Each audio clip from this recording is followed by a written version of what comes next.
So, hi guys, I'm back. If you're new, welcome to my channel. If you're if you've been here before and you're part of my family, hi guys, I miss you. It's been 2 weeks, but I have been, you guys know, it's been crazy. So I'm back with the video. Um, we had our spring break, and then we have, the coronavirus. So kids are out of school. So I've been super busy hanging out with them and taking care of that kind of stuff. And then you guys know, running back and forth to the store to get the stuff that we need. But I picked up my camera today, and I want to come and do a quick video for you guys. And I want you guys to subscribe so that we can grow. Subscribe, comment, leave me a comment because I do read them. Leave a comment, ask any kind of questions you want to ask, tell me what kind of videos you want to see, and I'll do it. But as you can tell by the title below, this video is going to be a crazy one. It's a story time. It's a story time about the time when I went out on a blind date and got cursed completely out. How about that? I was not ready for that. Like at all. Like I thought I was being so grown up, and I was gonna, just go ahead and tell the guy how I felt. He was gonna appreciate it. He was gonna walk away, feeling like, I appreciate you not wasting my time. Nah, nah, nah. Nah, nah, nah. Homeboy was pissed. Homeboy was trying to read me for filth. I was like, the fuck? Hey, I'm homeboy. I'm trying to do you a favor. But anyways, it didn't go like that. So, guys, I'm gonna set it up for y'all. Y'all get a kick out of this. Okay, so this is what happened. All right, so my friends, thought it would be a good idea to set me up on a date with one of her husbands. Well, I'm friends with both of them, but they thought it'd be cool to set me up on a date with one of his um, friends that's newly single, but they feel like had his shit together. So they felt like, you should meet him because he's super cool, and I think you guys, just meet him and see what you think or whatever. So I was like, okay, cool. So I was like, no problem. And so they gave him my number, and he called me. So I was like, okay, cool. So he called me, and right off the bat when he called me, I was like, because he called me and he was like this, his voice, that's your first impression. So I answered the phone or whatever, and he was like, hello, is this dude? Like with this extremely deep voice, like when a guy is like faking, like, oh, excuse me, I know your voice may be deep, but it ain't that deep like that. So he was like, yes, hold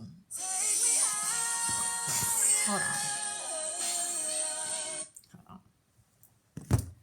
So he's like, yes, hi, is this Dee Dee? And I was like, yeah, this is Dee Dee. Yes, hi, Dee Dee. This is Todd. And I was like, oh, okay. I was like, okay. Hi, Todd. Hi. He's like, yes, hello. How are you? Or whatever. So it's like, anyway, so we set up the date or whatever. So he, I look forward to meeting you. I was like, oh, me likewise. So we set up the date and stuff, and so the date time came, and um, he got to the restaurant before I did. Well, back it up. So it was like he picked the restaurant. It was like a little, like a 4-star restaurant or whatever. So I got a little dressed up. I didn't get all the way dressed up like that because I'm like, I'm not, whatever. So I got a little dressed up. I thought I was kind of cute. So anyway, so I got there. He was already there. So when I walked in, he was like, wow, you look nice. And I said, thank you. And then he's like, you smell nice too. I was like, thank you. Sniffing on people and shit. I said, thank you. So he was like, yeah, I'm wearing the new Creed. Have you smelled the new Creed? They just it just came out. Da da da. I was like, no, I haven't heard it. It was smell right here, smell right here. And I was like, first of all, can we shake hands? Can I get some hi or whatever? So I was like, oh, I said, that smell nice. You smell really nice.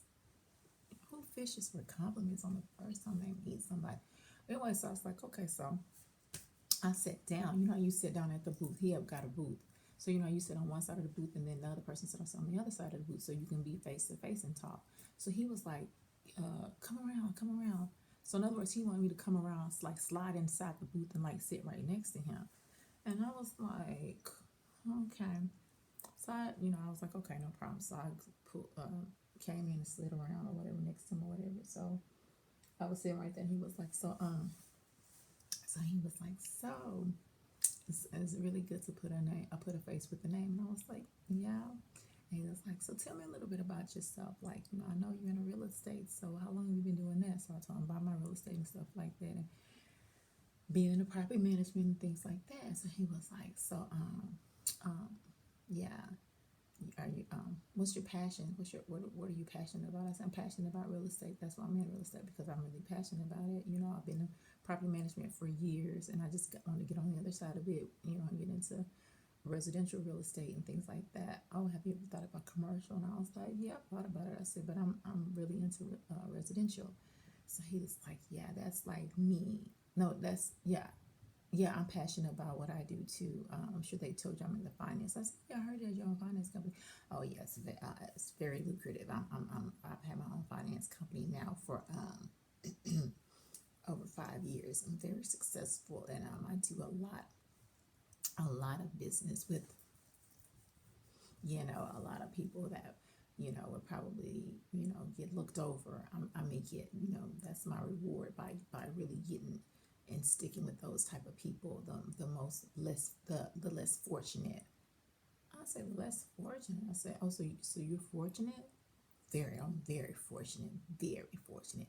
And I do my due diligently, and I'm well versed. And I said, oh, so that makes you fortunate? Oh yes, very much so. And just going on and on about how he's just so financially secure, and he's just so, his business is so lucrative, and he's just really. I was like, okay. He went on for like 15 minutes about that. So by this time the waiter walks up and was like asking for our drink order. So I told the waiter, I gave him my drink order and stuff like that, and then so he brought our drinks, and then when he brought our drinks back, he was like, asked the waiter, is so and so in the back? And he was like, no. He said, is so and so in the back? And he said, yeah, he's back there. Let him know that Todd's in the dining room, would like to speak with him. So I'm like, oh my god. So the guy go get the guy and bring him out. And so when the guy comes to the table, he was like, how are you? So the guy's like, oh my goodness, how are you, Todd?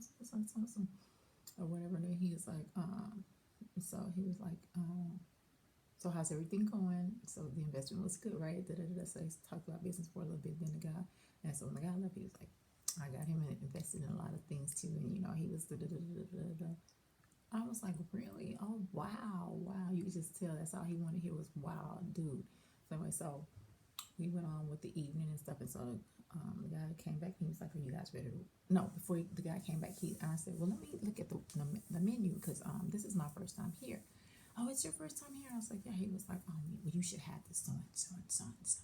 I said, oh, he said, and I said, no, I'm kind of I want something I want fish. I said, I want some I'm in the mood for a little fish and pasta. And he was like, oh, then you should have the so and so and so and so. It's delicious, or whatever. And I was like, oh, thank you. So I looked at the menu anyway, because I don't need you. I got this. So I looked at the menu and I ordered whatever it was that I ordered, or whatever. And then so when the guy came and got our order, he left and he was like, telling you should order this something. I was like, okay, whatever. So we continued to talk, and he continued to talk, and then the guy brought our food out. And so we talked a little bit, and I ate my food. He ate his food, but he was doing a lot of talking. So I ate my food, but it was a big portion. So I asked the guy to bring me a to-go box, and he was like, "Well, no, I'll order you. Just order another one, and get something for your son, and then let's have dessert." I said, "No, I don't want a dessert. I'm good." I said, can you bag that up for me in the back?" And he was like, "Okay, sure." So he kind of looked like, and I'm like, and then so the guy brought my food back, and I said, "I'm ready for the check." And so he was like, "Oh, my, okay." So he looked down and said, and so we we talked a little bit more, whatever. So when the guy brought my food and brought the check back, he paid the check. I started getting my little stuff together because I'm ready to go. So He's like, "Do you have your ticket? Did you get your valet ticket?" I said, "I sure did." So he was like, "Well, I'm gonna take care of that for you." I was like, "Okay, no problem." So I gave him my ticket or whatever. And then so when I gave him my ticket, we like was getting ready to leave the restaurant. So I got up and I started walking out. So he came on behind me or whatever. He was like, "Well, do you like live music?" And I was like, "Yeah." He was like, "Well, there's a little jazz spot that's not even 5 minutes away. We should go and listen to a little music for a little bit. It's kind of early. Why don't we just go and listen to a little music for a little bit at this little jazz spot?" And I said, "Oh, that sounds great." I said, "But I'll have to take a rain check on that because I'm gonna go ahead and call it an evening or whatever." And he was like, "Oh, okay, okay." And he kind of looked out like a little puppy. He was like, "Oh, okay, okay, all right. It's kind of early." I said, "Yeah, it's kind of early, but I'm gonna go ahead and head on back to my side of the town." He's like, "Okay." So he gave the guy his valet ticket instead of giving him the tickets. He gave him his ticket. So the guy left to go get his car or whatever, and then the second guy came up and he gave him my ticket. I was like, "Okay." So his car came out like quick, so and he was like, "Oh, that's me right there." So I looked at the car and I was like, "Oh, okay." He was like, "We can actually go and take my car until your car gets here if you like." And I was like, "No, I'm good. The weather's all right. We can stand right here until my car comes." Whatever. So when they brought my car, he was like, "Oh, nice car." And I said, "Thanks." Whatever. So he said, "You sure you don't want to go listen to a little music?" I said, "Yeah, I'm sure. Thanks again, Todd. Nice to meet you." Um, okay, no problem.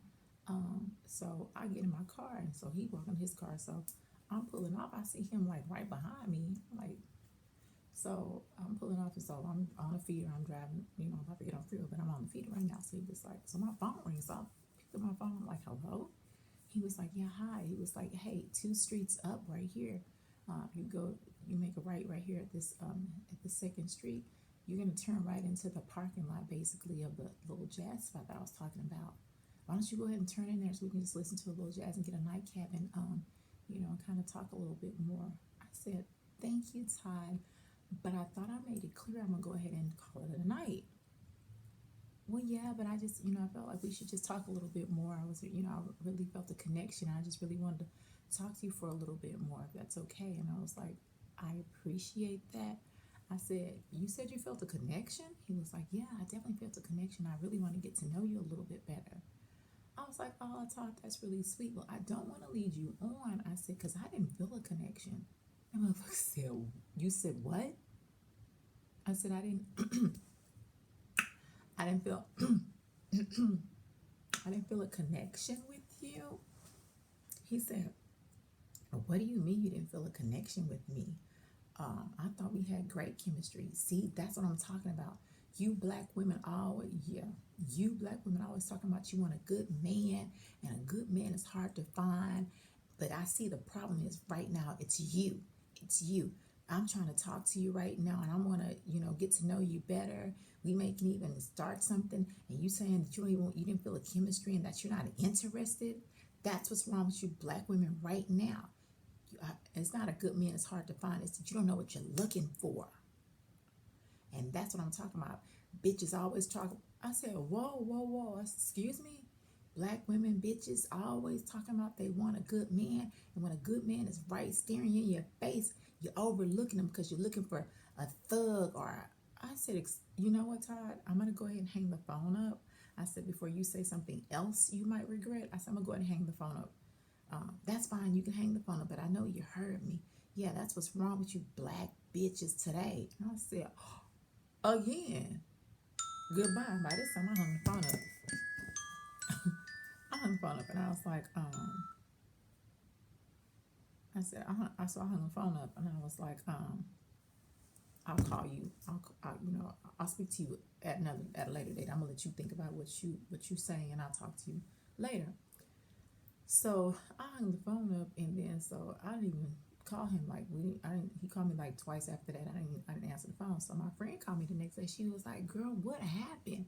I was like, "Girl, he cursed me out, like completely cursed me out of my name." And she was like, That's why he kept saying he wanted to apologize and cannot call you because he definitely wanted to apologize and he don't know things kind of got out of hand and he apologized and he would love to take you to lunch and so maybe you guys can talk because it just he don't know what happened, but he just I said, yeah, he got in his feelings and was liking me and I didn't like him and he obviously wasn't used to that. I said, so I'm all right, I'm good, but I don't have anything else to say to him ever and stuff. So yeah, that's what happened. I got completely cursed out on my blind dates.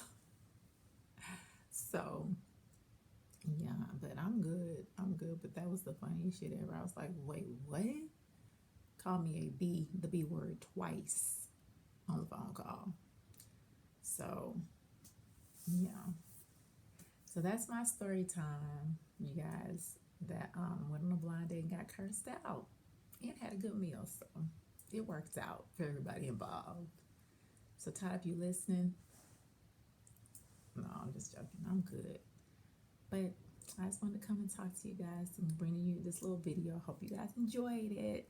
Thanks for listening and bye.